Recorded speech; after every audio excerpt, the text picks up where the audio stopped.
मेरे प्रिय दर्शकों नमस्कार। प्रिय दर्शकों, ऋषि ज्योतिष में मैं आपका दिल से स्वागत करता हूँ और आग्रह भी करूंगा कि आपको मेरा वीडियो अच्छा लगता है तो दर्शकों लाइक करें, 2 शब्द कमेंट्स में लिखें ताकि हमको ये जजमेंट मिले कि आपको हमारा वीडियो कितना अच्छा लगा। दर्शकों रोजाना जो भी मैं वीडियो आपको बनाता हूँ वो महत्वपूर्ण होता है और आज का वीडियो भी महत्वपूर्ण है।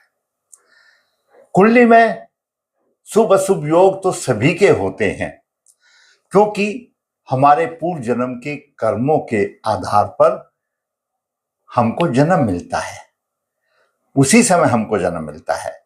और चंद्रमा जिस नक्षत्र में होता है वो जन्म नक्षत्र होता है, मैं हमेशा बताता हूं। तो कुंडली में बहुत सारे राजयोग है, सरकारी नौकरी का योग है और हमेशा मैं बताता हूं आप अपनी कुंडली 1 से नहीं 3 विद्वानों से दिखाइए क्योंकि ज्ञान की कोई सीमा नहीं है। अब 3 विद्वानों से दिखाइए, अगर गूढ़ ज्ञान की तरफ आप पहुंचेंगे तो आप अपनी कुंडली को अच्छी तरह समझ जाएंगे। दोस्तों आधुनिक युग है, हर बच्चा आज इस एम को लेकर के पढ़ता है कि मैं आगे चल करके मुझे सफलता मिलेगी, अच्छी नौकरी मिलेगी, अच्छा व्यवसाय होगा, कुछ भी होगा। लेकिन जब उसको उसके आधार पर नहीं मिलता है तो निराशाजनक वाली बात आ जाती है। तो हम कुंडली के ये पहला भाव है, वो लग्नेश का भाव है। लगन आप स्वयं हो जिसकी कुंडली है। द्वितीय भाव धन का, वाणी का, परिवार कुटुंब का। तीसरा भाव पराक्रम का, साहस का है, कुछ करना होगा तब तो कुछ मिलेगा। चतुर्थ भाव माता, भूमि, मकान का। ये पंचम भाव है, शिक्षा का भाव है। एक समय शिक्षा का होता है तो उस समय हमें शिक्षा से आधार पर देखना चाहिए। जब संतान की चाहिए तो संतान भी है और पूर्व जन्म का भी कर्मों का है। छठा भाव सेवा का भाव है। रोग, शत्रु, ऋण का भाव है, ऋण का भाव है। सप्तम भाव जीवन साथी का भाव है, पार्टनरशिप का भाव है। अष्टम भाव गूढ़ ज्ञान भी है, दबा हुआ खजाना भी है, पाताल भी है, जीवन मृत्यु का भी भाव है। तो बहुत सारे भाव हैं और पीएचडी के लिए तो अष्टम भाव चाहिए, क्यों? गूढ़ ज्ञान होता है। ये 9 भाव है, भाग्य भाव। हम हमेशा कहते हैं कि इस जातक ने परिश्रम तो बहुत किया लेकिन भाग्य ने साथ नहीं दिया। बिल्कुल सही है, ये भाग्य भाव हमारे संचित कर्म है, संचित कर्म है। हमारे जैसे संचित कर्म होंगे तो भाग भाग बलवान होगा। भाग्य भाव चाहिए, भाग्य से अच्छा चाहिए, अवसर है, भाग्य आपको अवसर देता है। यह दसम भाव कर्म का भाव है, काम करना है आपने, प्रतिष्ठा मिलेगी। फिर आपको एकादश भाव में आमदनी मिलेगी। इच्छा पूर्ति का भाव है ये एकादश भाव, आपकी इच्छाएं पूर्ति यहीं से होंगी। क्यों? आमदनी यहां से जनरेट होगी तभी तो आप इच्छा करोगे, आर्थिक युग है। और द्वादश भाव दंड का, खर्चे का, विदेश का, किसी प्रकार का मानहानि अपमान का और सेवा सुख का ही भाव है, द्वादश भाव। जब कुंडली में पराशर जी कहो या और हमारे जो भी शास्त्र है उनमें सभी में बताया है कि केंद्र त्रिकोण का संबंध जब बनता है तो राजयोग बनता है। ये दसम भाव, ये दसम भाव का स्वामी अगर लगन में हो तो भी राजयोग बनता है। तो हम कहते हैं पैदा से ही अपने राजयोग लेके आया अगर दसम भाव का स्वामी जब लगन में हो। पंचम भाव का स्वामी लगन में हो तो हम कहेंगे बड़ा बुद्धिमान होगा। क्यों? पंचम भाव शिक्षा का भाव है ना, और लगन में जाएगा तो विद्वान बनेगा। कौन बनेगा? जातक बनेगा। तो इस तरह से। और हम 9 भाव के लिए लेते हैं भाई, अगर लगन में हो तो बड़ा भागवान है। त्रिकोण, ये 1 2 3 ये त्रिकोण है और 1 2 3 4 ये केंद्र है। इनमें आपस में संबंध होता है तो बड़ा लक्ष्मी योग बन जाता है। ये सारे योग हैं। आपकी कुंडली में भी अगर दसम भाव का स्वामी लगन में है, एक अच्छा राजयोग हो गया, सरकारी नौकरी का राजयोग हो गया। दसम भाव का स्वामी पंचम में आ गया तो भी राजयोग हो गया। पंचम भाव का स्वामी दसम में हो गया तो भी राजयोग हो गया। दसम भाव का स्वामी 9 में हो गया तो भी हो गया। राशि परिवर्तन और नाना प्रकार के राजयोग हैं। एक ऐसी कुंडली में आपका विचार करेंगे कि उसमें राजयोग होते हुए क्यों नहीं मिलता। दर्शकों, ये तो एक साधारण नियम है, ऐसा होगा तो राज होगा, लेकिन उनकी बलवंता, उनकी स्थिति, उनका नक्षत्र, उनके अंश तो भी देखने पड़ेंगे ना। क्या है, तभी तो फल मिलेगा, नहीं है तो खाली चला जाएगा। और ऐसे जैसे कि सोचता है कि मुझे नौकरी मिलेगी, लेकिन हाथ से निकल जाती है, बालक देखते रह जाते हैं ऐसे योगों में, तो वो भंग हो जाते हैं, राजयोग ऐसा समझ लो, भंग हो जाते हैं। तो आप विचार करते हैं क्या है कुंडली में, सरकारी नौकरी का अच्छा राजयोग, असफल क्यों, इच्छा पूर्ति नहीं, क्या है कारण। 6 जनवरी 1988 का जन्म है, कृष्ण 2 पुष्य 4 बुधवार का जन्म है। जन्म के समय पर लगन, मकर लगन उदय हुआ। मकर लगन के लिए 2 डिग्री 37 मिनट है। अब दर्शकों, एक राशि 30 डिग्री की होती है, और जब मकर राशि पूर्व क्षितिज में आई तो 2 डिग्री 37 मिनट पर बालक ने जन्म ले लिया, तो उसको कहा गया लगन उदय। अब ग्रह के जो अंश हैं इसके आसपास होते हैं तो प्रभावी होते हैं, और इससे दूर होते हैं, अंशों में डिफरेंस आ जाता है, तो वो ग्रह उचित फल या जितने आपको चाहिए उतना प्रभाव नहीं दे सकते, क्योंकि उदय अंश के और ग्रहों के अंश में ज्यादा अंतर हो जाता है। तो यहीं पर शुक्र 24 डिग्री 35 मिनट लेकर के है। अब 2 डिग्री 37 मिनट लगन उदय हुआ, यहां से मान लिया ये हिस्सा आया, उदय हुआ, तो शुक्र तो यहां बैठा था, उसको प्रकाशमान किरणें मिली ही नहीं उदय अंश की। 22 डिग्री का अंतर आ गया, 22 डिग्री का अंतर आ गया, तो आप ये सोचो शुक्र प्रभावी नहीं रहा, कम प्रभाव देगा, क्यों, लगन के उदय अंश कम है और ग्रह के उदय अंश ज्यादा है। कोई भी ग्रह हो, कोई भी लगन आपका हो, आपके लगन के उदय अंश देखिए और फिर ग्रह के अंश देखिए, तो वह बलवंता मिलती है। अगर लगन के भी अंश 12, 14, 15, 16, 20 तक है और ग्रह के भी 10, 12, 20 तक है, तो समझो आपको कुछ ना कुछ कामयाबी देगी, कुछ ना कुछ प्रभाव मिलेगा। तीसरे भाव में राहु 3, 12 लेकर के है। अब इसको देखते हुए 3, 12 बलवान हो गया राहु, और गुरु के 26, 52 है, गए गुरुदेव भी काम से। मंगल 13, 38 है, ठीक है, थोड़ा बहुत 11 डिग्री का अंतर है, थोड़ा बहुत रहेगा, अच्छा रहेगा। केतु 3, 12 है, बलवान आ गया अंशों में। मंगल 4, 37 है, बलवान हो गया 4 डिग्री 37 मिनट पर। और द्वादश भाव में शनि 2, 31 है, बलवान है, उदय अंश के आधार पर, बलवान नहीं, जितने उदय अंश है तो इसको भी कुछ मिल रहा है, लेकिन सूर्य 21, 17, बुध 29, 30, ये सब ज्यादा डिफरेंस हो गया। ये बात रही इसकी। अब नवास में हम देखते हैं तो शनि भी नीच राशि में आ गया, लगने से शनि यहां भी नीच राशि में आ गया, सूर्य भी नीच राशि में आ गया, चंद्र और नीच राशि में आ गया। विष नवास में शनि और गुरु आ गए। मैंने आपको पहले भी बताया है कि ग्रहों कुंडली में यानी राशियों में कुछ ऐसे अंश हैं, उसमें अगर उस नवास में अगर ग्रह होता है तो विष नवास में आ जाता है। कैसे? अगर आपकी मेष राशि, वृषभ राशि और कन्या राशि और धनु राशि में ग्रह के अंश 0 से ले 3, 20 डिग्री तक हैं, तो वो ग्रह विष नवास में आ जाएगा, हानि करेगा भाई। जिस भाव का स्वामी उसकी हानि करेगा, अपने कारक की हानि करेगा। दूसरा है मिथुन राशि, सिंह राशि, तुला राशि और कुंभ राशि।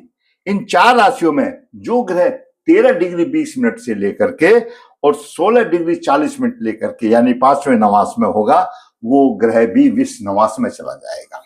फिर आती है कर्क राशि, वृश्चिक राशि, मकर राशि और मीन राशि।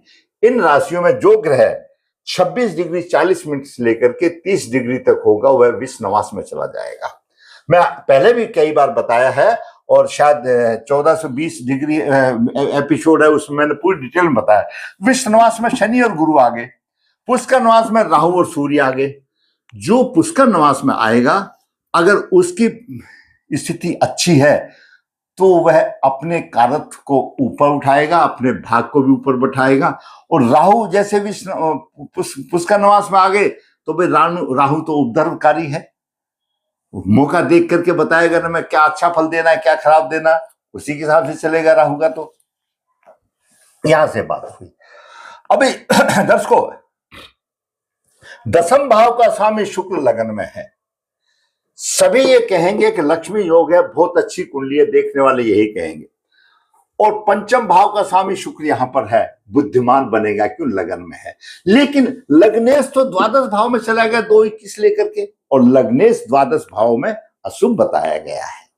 क्यों? द्वादश भाव भोग का स्थान है, जिसका लग्नेश द्वादश भाव में है उसको संभल के रहना चाहिए, नारी जाति का सम्मान करना चाहिए, तो लक्ष्मी आएगी। और ग्रह 2-21 लेकर के विष नवास में आ गया, क्यों? धनु राशि में है, तो लग्नेश काम से चला गया। कुंडली का संचालक कौन है? लग्नेश। काम से गया हो तो विष नवास में हो गया, क्या करेगा? और द्वादश भाव में आ गया, परवर्तित दोष आ गया। ये बात यहां पर आ गई। जन्म नक्षत्र पुष्य है और इसके स्वामी शनि है, नक्षत्र स्वामी विष नवास में आ गया, जबकि नक्षत्र स्वामी ही हमको ऊपर उठाता है, यहां पर याद चला गया। जन्म नक्षत्र पुष्य स्वामी शनि है, और जन्म तारा कि कौन से ग्रह बनेंगे? शनि के 3 ग्रह हैं, पुष्य, अनुराधा, उत्तराधारा, ये आपकी जन्म नक्षत्र बनेंगे, जन्म तारा बोलेंगे इनको, जिसके स्वामी है। मैंने पहले भी कई बार बताया। शुक्र धनिष्ठा नक्षत्र में है, शुक्र धनिष्ठा नक्षत्र में है, पुष्य नक्षत्र से 16वां है, और अनुराधा नक्षत्र को जन्म तारा अनुराधा से 7वां है। अगर 16 वैसे गिनती करते हो, 9 से भाग देने से 7 बचेगा, वैसे भी 7वां है, और 7वां तारा बद तारा होती है, अशुभ होती है। अब शुक्र के लिए 2 चीज अशुभता मिल गई, डिग्रियां अनुकूल नहीं है उदय अंश के साथ, और शुक्र वध तारा में चला गया, तो कैसे प्रभाव देगा?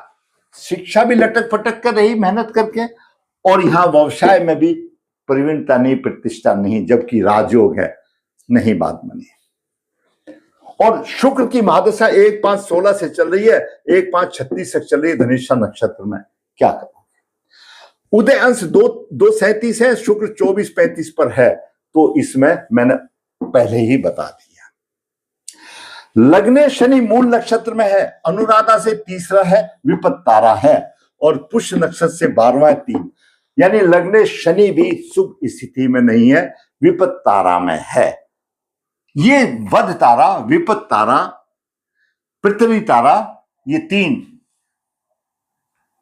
यानी अपने जन्म नक्षत्र से 3रा, जन्म नक्षत्र से 5वां, जन्म नक्षत्र से 7वां, ये आपकी अपनी उसमें दशा अंतर्दशा में अवरोध देंगे, परेशानियां खड़ी करेंगे, अपयश देंगे, हानि होगी, इसमें आपका कोई लाभ नहीं हो सकता। तो ये दोनों लग्नेश भी चला गया, ये भी चला गया। गुरु रेवती नक्षत्र में है, और दूसरा संपत्त तारा में है। गुरु यहां पर रेवती नक्षत्र में है, लेकिन विष नवास में आ गया। अगर आपका कोई ग्रह जन्म नक्षत्र से दूसरे नक्षत्र में है, उसको कहते हैं संपत्त तारा। आपको बहुत कुछ मिलेगा, जमीन जायदाद, पैसा वैसा सब कुछ मिलेगा, लेकिन शुभ स्थिति में होना चाहिए। डिग्रियों में विष नवास में चला गया। मंगल अनुराधा में है, जन्म तारा में है, शुभ है। मंगल यहां पर शुभ है, क्योंकि अनुराधा नक्षत्र में है, और अनुराधा नक्षत्र भी शनि देव का ही नक्षत्र है, शुभ है। लेकिन राहु की 9वीं दृष्टि मंगल को पीड़ित कर गई। भाई देखिए, भगवान ने जब जमीन पर उतारे हैं तो रोजी रोटी तो सभी को देता है। कहते हैं कि भूखे सब उठते हैं और सबका पेट भर जाता है तो सोते हैं। तो काम तो चला, काम तो मतलब चल रहा, लेकिन वो राजयोग सब खत्म हो गए, सरकारी नौकरी खड्डे में गिर गई, हाथ से चली गई, ये कंडीशन आ गई। गुरु और बुध, गुरु और बुध यहां पर वर्गोत्तम है, तो बुध तो अस्त है, जो अस्त होता है उसका देखने की जरूरत नहीं होती है, और गुरु वर्गोत्तम है, लेकिन विष नवास में आ गया, अशुभ स्थान। दूसरा दर्शकों, एक और मैं आपको बात बता देता हूं, आप नोट कर लो। आपकी कुंडली में द्वादश भाव में गुरुदेव की राशि हो, गुरुदेव की 2 राशियां हैं, मीन राशि है, धनु राशि है, और उस पर किसी प्रकार बुध का प्रभाव हो, तो आपको ये प्रेत योग है, आपके पूर्वज प्रेत योनि में है, उनकी मुक्ति नहीं हुई है और इसी वजह से ये कारण ऐसा हो रहा है। और उनका प्रतिनिधि कौन कर रहा है? राहु देव कर रहे हैं। राहु देव ने 9 दृष्टि से मंगल को भी पीड़ित कर दिया और नहीं तो मंगल भी कुछ है। अब मंगल यहां पर क्या? इच्छा पूर्ति का भाव है। एकादश भाव का स्वामी एकादश में है मंगल, इच्छा पूर्ति अच्छी होनी चाहिए, लेकिन क्यों राहु जी आ गए? कैसे होगी? तुम्हारे पूर्वज तो इस तरह से प्रभाव आता है, इसमें कोई दो राय नहीं। मैंने बहुत अनुभव कर लिया, वो सब झूठ है जो ऐसा बोलते नहीं। जब तक आपके पूर्वजों की मुक्ति नहीं होगी, ऐसी कुंडली वाला आगे तरक्की नहीं कर सकता। क्यों? केतु का प्रभाव भी जा रहा है लगन पर केतु का प्रभाव भी जा रहा है। ये सारी समस्या आ रही है। और देखिए दर्शकों, चंद्रमा लगन से देखते हैं। हम कहते हैं, सभी कहते हैं और सिद्धांत भी है, भाई पहले आप लगन से देखिए। अगर चंद्रमा लगन से भी अच्छा, लगन से भी अच्छा है तो और ऊंचे शिखर पे जाएगा। चंद्रमा लगन से देखते हैं तो कर्क लगन की कुंडली बनती है। चंद्रमा यहां पर विद्वान है, ठीक है, मान लिया। राहु से थोड़ा पीड़ित है, वो तो थोड़ा बहुत तो सभी होते ही हैं, उसमें कोई बड़ी बात नहीं है। अच्छा है उदय अंश के आधार से, ठीक है, फिर भी चलेगा। 2:37 है, 13-11 डिग्री का फर्क है, चलेगा, मान लिया जाए। और मंगल यहां पर 10वें भाव का स्वामी और 5वें भाव का स्वामी, 5वें भाव में मंगल है, यहां पर योग कारक है। यहां पर मंगल, यहां पर योग कारक है, यहां पर भी इच्छा पूर्ति। लेकिन मंगल पर राहु की दृष्टि हो गई, फिर भाग्य साथ नहीं देता। गुरु जो था विषनवास में आ गया, यहां पर भी भाग्य साथ नहीं देता, अस्त हो गया। यहां पर भी भाग्य साथ नहीं देता तो अस्त हो गया। तो मंगल क्या करेगा? सारे राजयोग विफल हो गए, इच्छा पूर्ति नहीं हुई।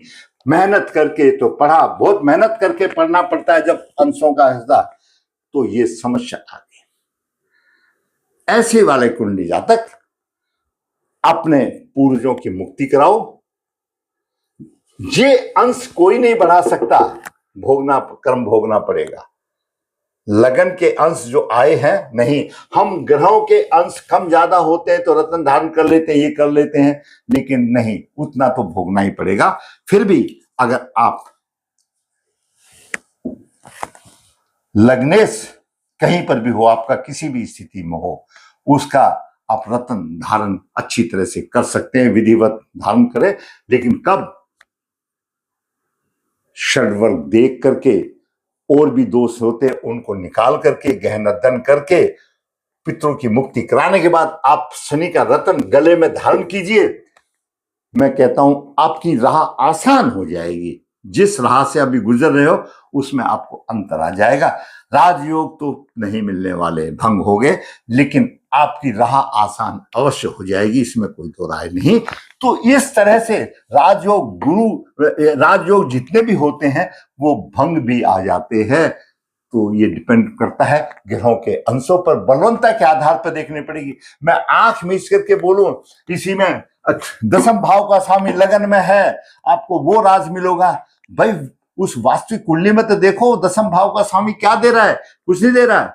अंशों में तो देखिए, नक्षत्र में तो देखिए, कौन से नक्षत्र में है, कहां से मिलेगा, कैसे मिलेगा, क्यों मिलेगा, नहीं। और शुक्र क्या है? सूर्य के नवास में है, यहां पर नीच राशि में हो गया, यहां पर द्वादश भाव में हो गया, तो कुंडली बहुत ज्यादा कमजोर हो गई है।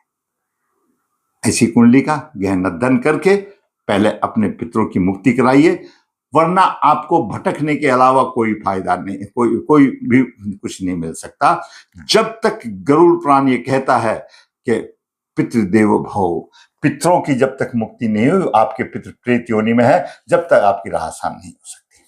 अगर आपको मेरा वीडियो अच्छा लगा तो मैं कहूंगा लाइक करें, शेयर करें, जिसने चैनल सब्सक्राइब करें ताकि आने वाले भी अपडेट आपको मिलते रहे। धन्यवाद।